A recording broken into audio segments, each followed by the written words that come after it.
오늘 우리에게 주시는 말씀은 누가복음 13장 10절로부터 13절의 말씀입니다. 우리 한 절씩 한 절씩 교독하십니다. 예수께서 안식일에 한 회당에서 가르치실 때에 18회 동안이나 귀신 들려 앓으며 꼬부라져 조금도 펴지 못하는 한 여자가 있더라. 예수께서 보시고 불러 이르시되 여자여 네가 내 병에서 놓였다 하시고 안수하시니 안수하시니 여자가 여자가 곧 곧 펴고 펴고 하나님께 하나님께 영광을 영광을 돌리는지라. 돌리는지라. 아멘. 아멘.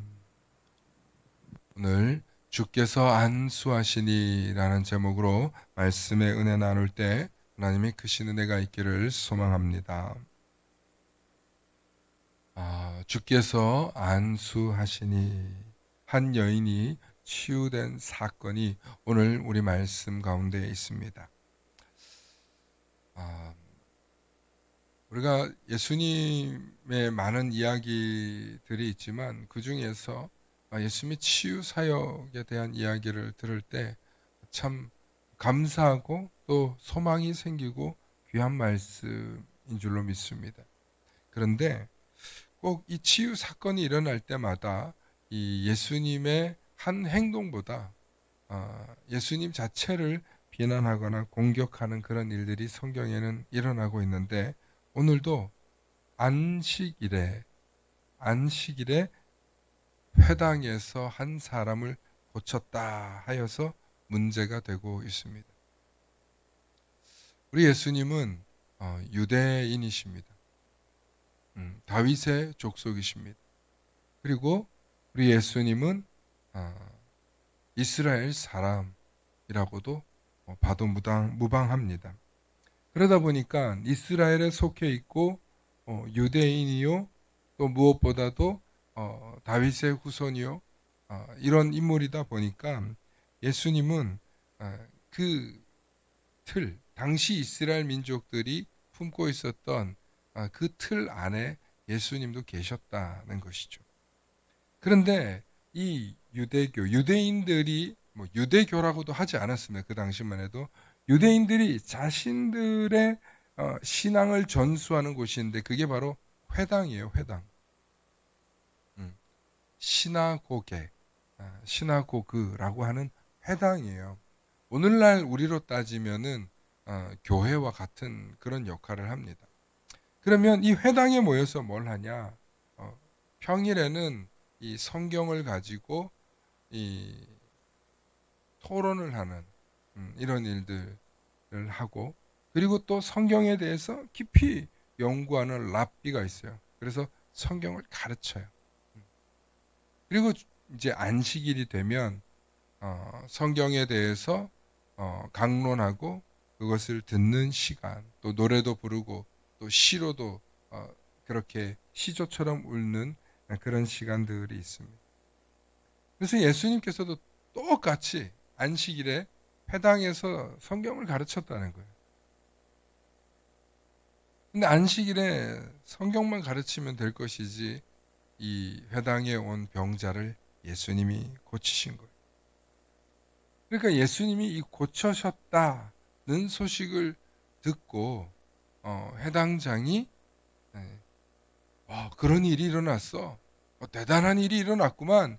이러면 될 텐데 그런 반응이 아니라는 거죠. 14절 말씀을 보면요. 회당장이 예수께서 안식일에 병 고치시는 것을, 이미 병을 고쳤어요. 병 고치신 것을 분내어, 이렇게 되어 있어요. 분내어. 우리에게 이르되, 이렇게 말합니다. 아주 논리적으로 얘기해요. 일할 날이 엿새나 있으니 엿새 동안 뭐 하고 하필이면 오늘 이 안식일에 이 일을 하냐. 엿새를 냅두고 그동안 와서 고침을 받으면 되지 안식일에는 하지 말 것이다. 안식일에는 어떤 치료의 행위도 하지 말라는 것입니다.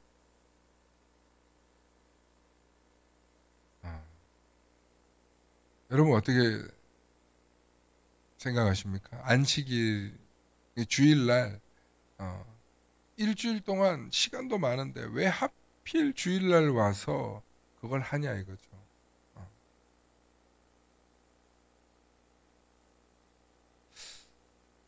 회당장 입장에서는 자기 회당에서 이 안식일을 범하는 일이 일어났다는 것 때문에 분노한 거예요.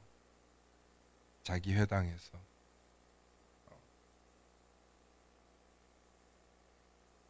그런데 안식일이 누구를 위한 것이냐? 안식일이. 여러분, 안식일이 누구를 위한 겁니까? 안식일이. 하나님을 잘 모시기 위한 날이긴 해요, 안식일이. 안식일을 거룩히 지켜라. 분명히 십계명에 있습니다. 그런데 이 안식일이 누구를 위한 거냐? 고대로 거슬러 올라가면 안식일은 이스라엘 백성들을 위해서 존재하는 것이고, 특별히 바벨론 포로기 때 이 창세기와 출애굽기, 레위기, 신명기, 민수기 이런 성경들이 쓰여졌을 때 하나님께서 6일 동안 창조하시고 7일째 안식하신 것에 대한 내용이 나옵니다. 그러니까 하나님이 쉬신 것처럼 너희도 뭐하라?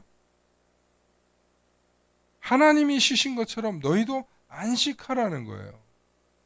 그러면 이 창세기의 안식일에 대한 조건이 뭐냐는 거. 왜 이런 안식일에 대한 말씀이 나왔을까?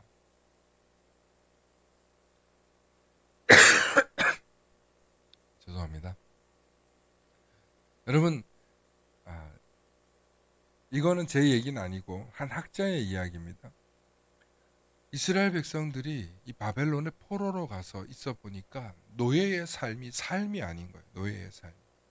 노예의 삶이란 주인과 지배자가 너 일해 그러면 가서 밥 먹는 시간, 잠자는 시간을 빼고 계속 일해야 돼요. 하루도 쉼 없이. 하루도 쉼 없이. 그러니까 바벨론 포로기 때 이스라엘 백성들이 하루도 쉬지 않고 노예로 일하니까 사는 게 아닌 거예요. 그리고 그들의 절기 때나 어떤 그들의 신이나 그들의 축제 때 잠깐 쉬지만 그것도 노예들은 쉬지도 못하는 거예요.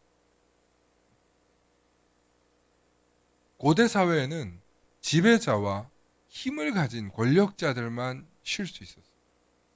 노예는 하루도 쉬는 날이 없었습니다. 그러니까 일주일 내내 쉴 수 있는 날이 없는 거예요. 그래서 이 지배자들의 욕망이나 지배자들의 탐욕에 의해서 내가 노예들을 하루 종일 굴리고 죽을 때까지 일을 시켜도 잘못되지 않는 거예요. 이게 고대 사회를 지내본 이스라엘 백성들이 본 노예의 삶이었던 것입니다. 그러니까 이런 노예들이 하루라도 쉬는 날을 정하면 참 좋겠다. 참 좋겠다. 그 근거가 하나님이 엿새를 일하시고 창조하시고 일곱째 안식하신 것처럼 우리도 하나님이 쉬셨으니 우리도 쉰다. 이 이야기를 창세기에서 넣었다는 것이 한 학자의 이야기입니다. 그러므로 이 안식일법은 따라해 봅시다. 약자를 위한 법이다. 네. 약자를 보호하기 위한, 연약한 이들을 보호하기 위한 10계명에 아주 기록된 이야기인데, 안식일이 하나님을 거룩히 섬기라고 되어 있지만 그 핵심 사상 저 밑바닥에는 저 연약하고 힘없고 자기들의 의지로는 쉴 수 없는 저 사람들을 법적으로 쉬게 해주자, 그런 아주 깊은 취지가 있더라고 얘기를 하는데, 제가 그것이 100% 맞다는 것은 아니지만 한 신학자의 이 이야기를 들으면서 굉장히 감동이 되더라고요. 그래, 하나님이 쉬셨다는 것은 우리도 쉬라고 배웠지. 그래서 저희도 그렇게 주일을 쉬었는데, 이게 저기 가난한 고대 사회에 가난하고 힘없고 노예인 사람들의 쉼까지 배려한 이야기였구나 라고 생각하니까 안식일이 달라 보이더라고. 안식일. 그리고 사람은 누구나 일주일 중에 하루는 쉴 수 있는 것이 보장받는 것, 그것이 얼마나 귀한 일인가를 생각해 보게 됩니다. 고대 사회의 노예들이요, 평균 나이가 30이 되지 못했다고 합니다. 20대에서 20대 초반이었다고 합니다. 여러분, 우리로 따지면 20대에서 20대 초반이 정말 건강하고 혈기왕성하고 힘 있을 때 아닙니까? 그래서 그때 우리가 어디 보내요? 군대를 보내잖아요.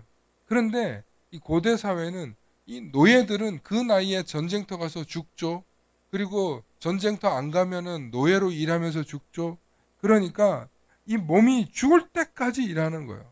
그러니까 나이가 20대 초반에서 중반을 넘어서기가 어려워요. 더군다나 많은 일을 하면 얼마나 피곤해가지고 병도 걸려도 잘 낫지 않잖아요. 제가 군대 가서 진짜 신기한 체험을 했는데 한여름에 이제 입소해가지고 군대를 갔는데 아니 보면 훈련을 하다 보면은 좀 긁히고 다칠 때가 있어요. 그죠? 그러면 이 다치는 데서 보통 그냥 가만히 약도 안 발라도 낫는데 이상하게 군대를 가잖아요. 거기가 골마요. 정말로 골마요. 저만 그런 게 아니라 많은 친구들이 골마요. 그래서 훈육관이 이렇게 알려줘요. 너희 다친 거 그냥 지나가면 안 된다. 이거 약 발라야 된다. 그리고 반드시 소독하고 약 발라야 된다. 라고 하는데 꼭 개 중에 특이한 애들이 있어요. 그 말 안 듣다가 나중에는 이 병이 엄청 커져가지고 그냥 좀 긁힌 건데 조금 찔린 건데 이런 게 깊이 고름이 나올 정도로 이렇게 되더라고요. 왜 그런가 하고 훈육관에 설명해 주는데 너희가 피곤해서 면역력이 떨어졌다는 거예요. 군대 가서 진짜 체험한 일이에요.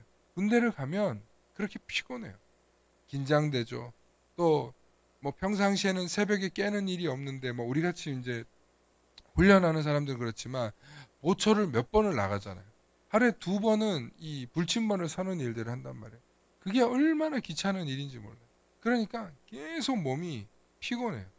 그 다음 군대 음식이 웬만하면 전부 다 이 감염이 되지 않게 하기 위해서 볶거나 익히거나 삶아요.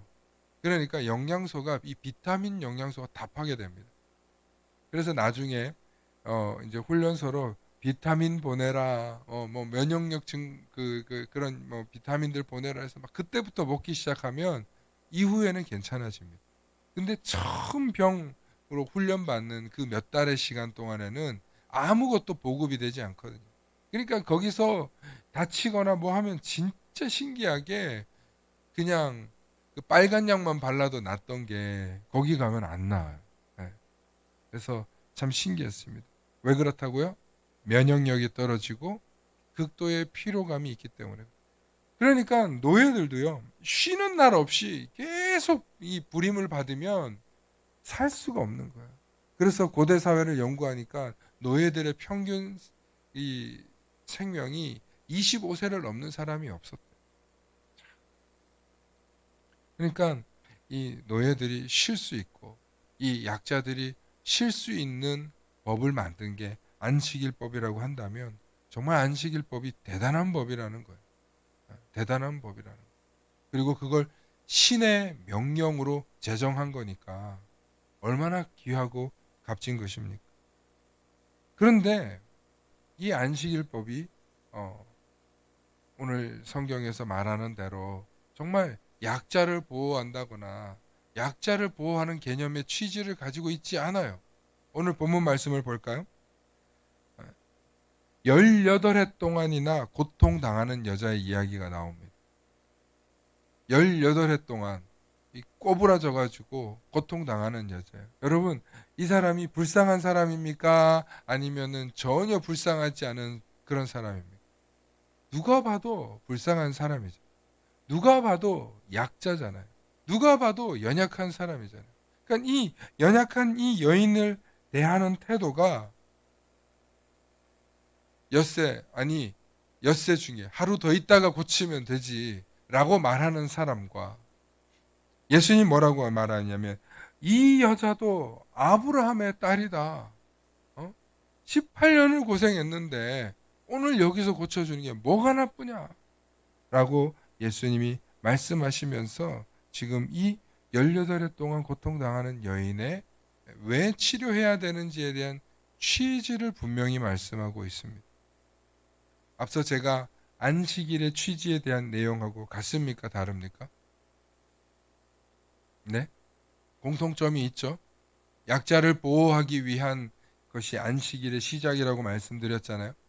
마찬가지로 예수님도 이 불쌍하고 연약한 이 여인을 예수님이 고쳐주시는데, 아니 내일 회당에서 떠날지 오늘 떠날지 알 수 없는 예수님인데 며칠을 더 기다렸다가 하지 말이야 라고 얘기하는 것은 예수님 보시기에 본 정신을 잃어버렸다는 것입니다.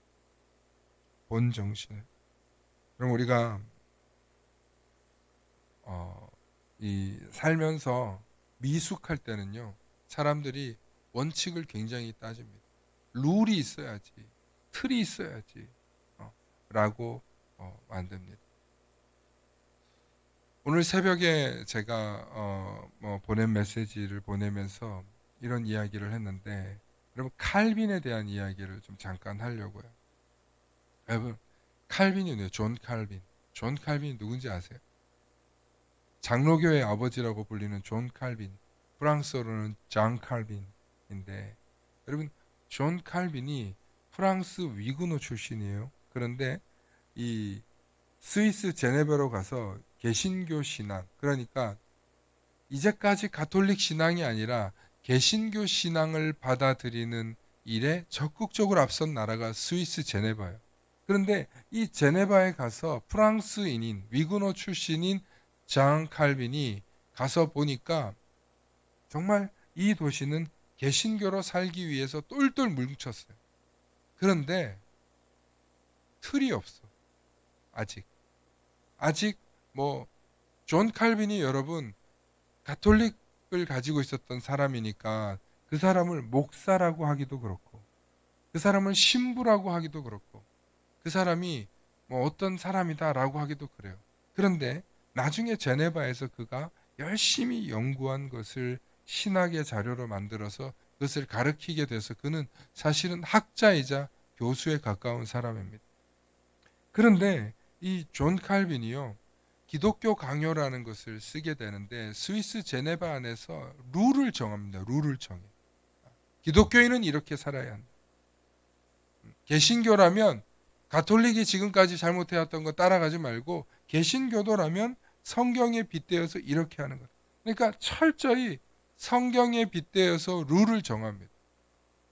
초기에 이 신앙 고백과 같은 기독교 강요를 가지고 세우니까 여러분 문제가 많이 생겨요. 갈등이 많이 생깁니다. 그래서요, 초반에 스위스 제네바에서 개신교 교도법을 따르지 않으면 여러분 막 잡아 가두기도 하고요. 나중에는 화형에 처하기도 하는데 그 일에 존 칼빈이 사실은 껴 있어요. 뭐든지 기본적인 틀을 만들어 갈 때는요, 문제가 많아요. 본질 이외의 것이 왜곡되는 경우가 많습니다. 그럼에도 불구하고, 그런 사건들이 있었음에도 불구하고 이 장로교가 유럽 전역에 퍼지면서 존 칼빈을 위대한 기독교 영성가 사상가라고 하는 이유는 그가 어떻게든 성경으로 이 틀을 만들려고 했던 최초의 사람, 루터와 칼뱅, 이 두 사람이 그런 인물이었기 때문에 그렇습니다. 그런데 이 초기 역사를 보면 이것 가지고 많은 신학적인 부딪히는 이야기들이 많습니다. 저는 오늘날 이 시대에 한국 교회가 다시금 우리가 뭘 제대로 신앙생활해야 되는가, 어떤 신앙이 바른 신앙생활인가를 보려면 제일 먼저 개신교가 왜 나왔고, 개신교의 탄생과 개신교가 무엇에 집중했는가를 돌아볼 필요가 있다는 것입니다. 오늘 제가 보낸 만나를 보면 시대가 도탄에 빠지고 백성들이 어려움에 빠지고 많은 힘든 일들이 생기면 무엇으로 돌아가야 된다고 그랬습니까? 말씀으로 돌아가야 돼요. 말씀. 결국에는 말씀으로 돌아가서 말씀의 핵심과 말씀의 진리를 우리가 부여잡고 나아갈 때 살아난다는 거예요. 오늘도 보십시오. 회당장은 전통을 따랐어요. 안식일에는 고치지 말자는. 그런데 허리가 꼬부라져 있는 이 여인은 18년 동안 고생하고 있는 이 여인에게 하나님의 본질이 뭐냐는 거예요. 그를 사랑하는 거예요. 그를 긍휼히 여기는 거예요. 그래서 그녀를 고쳐주셨다는 것입니다. 이것이 예수님께서 그 당시 이스라엘 민족들 혹은 바리새인들이 잘못 가르치고 있는 이 신앙에 대해서 경종을 울린 줄로 믿으시기를 소망합니다. 그러므로 본질에서 어긋나지 않는 신앙생활을 하실 수 있기를 바랍니다. 세 번째는요. 오늘 이 이야기를 할까 말까 고민했는데 오늘 이 세 번째가요. 안수하신 거에 대한 이야기예요. 여러분 안수 받아보셨어요? 안수 받아보셨어요?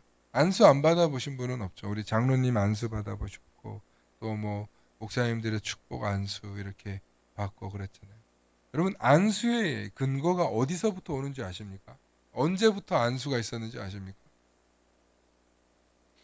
원래 안수는요. 제사장이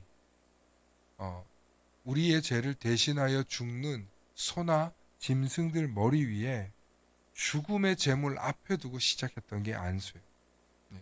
그게 안수의 시작입니다. 그렇게 안수해서 우리의 죄를 그 짐승 위에 얹는 거예요.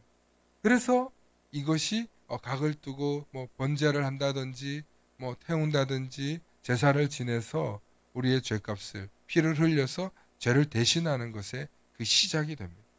그리고 이것이 전통이 되어서 이 제사장들이 제사장에게 위임할 때 또 안수를 줬고요. 그리고 나중에 신약 시대로 오면 예수님이 그 예언자들의 전통을 따라서 예수님도 치료하실 때 안수하십니다. 예수님이 그리고 안수하셨다는 것입니다. 이 안수라는 단어를 헬라어로 이렇게 보니까 에피티데미라는 단어인데 이렇게 위에 얹다, 덮다 이런 뜻이에요. 얹다, 덮다 손으로. 그래서 덮어서 뭔가를 가린다든지 덮어서 뭔가를 누른다든지 그런 의미를 가지고 있습니다. 예수님께서 친히 이렇게 안수하시는 것이 나중에 제자들도 전통이 되어서 사도가 사도들에게 안수하고 또 성도들 간에도 안수를 하는 일들이 있었습니다. 그런데 이 성경을 이렇게 쭉 보다 보니까 안수의 근거가 이렇게 있는데 오늘 우리가 이 시대를 살아가고 있는 저와 여러분들은 안수할 수 있습니까? 목사인 제가 안수하는 건 여러분들이 별로 거리낌이 없을 거예요. 그런데 여러분들끼리 안수한다면 여러분 어떠신 것 같아요? 여러분들끼리.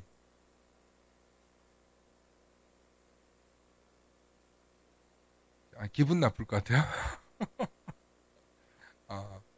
아니 여러분들끼리 서로 축복하고 그럴 수는 있는데 안수까지는 함부로 머리에 손을 얹는 건 좀 아니다.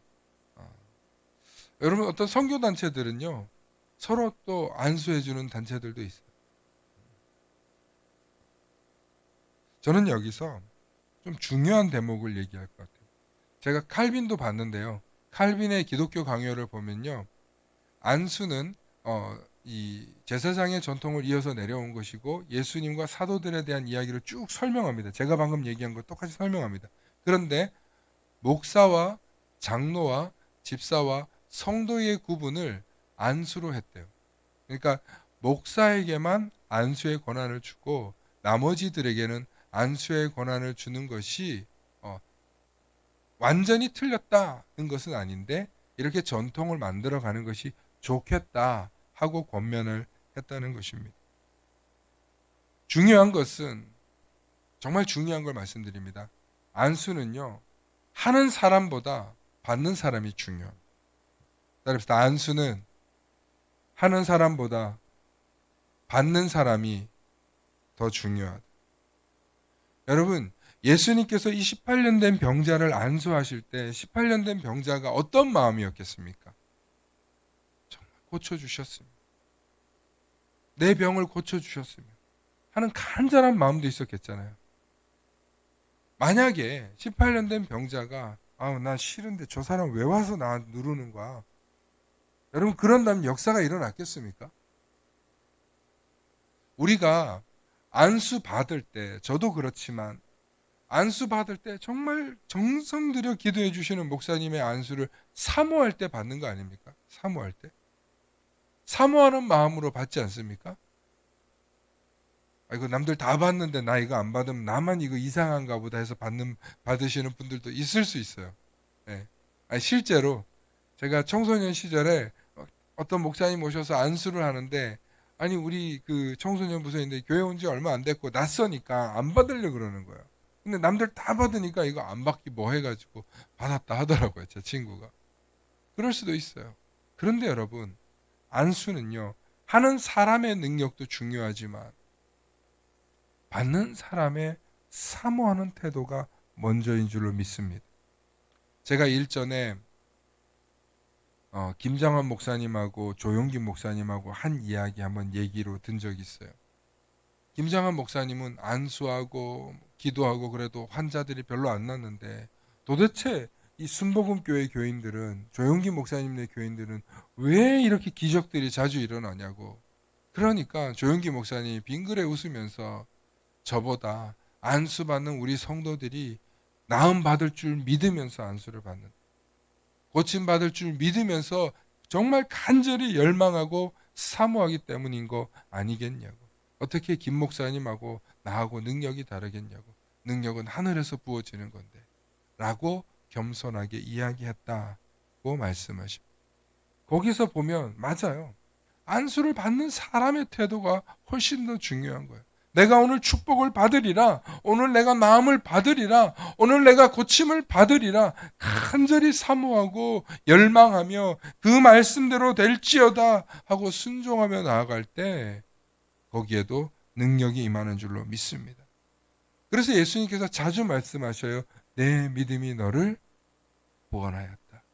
내 믿음이 내 죄를 사하였다.